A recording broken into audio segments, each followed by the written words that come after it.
ब्राह्मण इंसान के ऊपर चढ़ के बोल गया, गद्दारों के मंसूबों से लहू हमारा खोल गया। एक सपोली सेना के बाहुबल को तोड़ रही, एक सपोली सेना के बाहुबल को तोड़ रही। बिहार की रंजीत रंजन ये भाषा कैसी बोल रही, बिहार की रंजीत रंजन ये भाषा कैसी बोल रही। आप लोगों को काफी हद तक मेरी कविता का विषय पता चल गया होगा, इसके बारे में और अधिक बताऊंगी, लेकिन उससे पहले नमस्कार, मैं आशु परिहार। सबसे पहले मैं भारतीय सेना को सैल्यूट करना चाहती हूँ कि पत्थर खाने के बावजूद भी आप उन लोगों की रक्षा के लिए सदैव तैयार रहते हो। डे बाय डे कोई राजनेता सेना पर विवादित बयान देके चला जाता है। अभी भी एक राजनेता ने उनसे बोला है कि उनके काम में दखल अंदाजी दी है। जी हाँ, बिहार की सांसद रंजीत रंजन ने कुछ बोला है और उससे माफी मंगवाने का जिम्मा अब उठाया है दीपक शर्मा और कृष्णा त्यागी ने।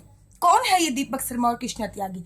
ये दीपक शर्मा और कृष्णा त्यागी वही हैं जब 31 दिसंबर को सब नए साल के जश्न की तैयारी कर रहे थे, वो सेना के सम्मान में जंतर मंतर पे खड़े थे।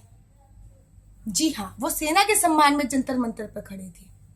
और हमें सेना का सम्मान क्यों करना चाहिए और रंजीत रंजन उसके बारे में क्या बोली है, इसके बारे में मैं बताती हूँ आपको कि सेना का अपमान नहीं, ये देशद्रोही का नारा है। कि सेना का अपमान नहीं, ये देशद्रोही का नारा है। ठंडी झीलों से निकला जलता सा अंगारा है, उन बेटों से गद्दारी है जो पर्वत पे सोए हैं। ना इंसाफी उन माओ से जिसने बेटे खोए हैं। और तुमको भी रंजीत रंजन जी इसका सचमुच ध्यान रहा होता अगर तुम्हारा बेटा सीमा पर कुर्बान हुआ होता, अगर तुम्हारा बेटा सीमा पर कुर्बान हुआ होता।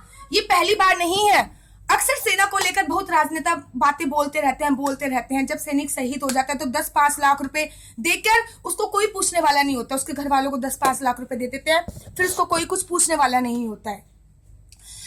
तुमने 10-10 लाख दिए वीर सैनिकों की विधवाओं को, तुमने 10-10 लाख दिए वीरों की विधवाओं को, सोचा कीमत लौटा दी वीरों की माओ को। लो मैं 20 लाख देती हूँ तुम किस्मत के गद्दारों को।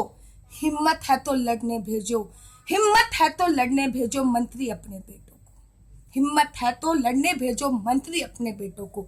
अब कान खोलकर सुन लो जग, अब कान खोलकर सुन लो जग, माफी का नाम नहीं होगा, जो आंख उठेगी सेना पर उसका ही नाम नहीं होगा।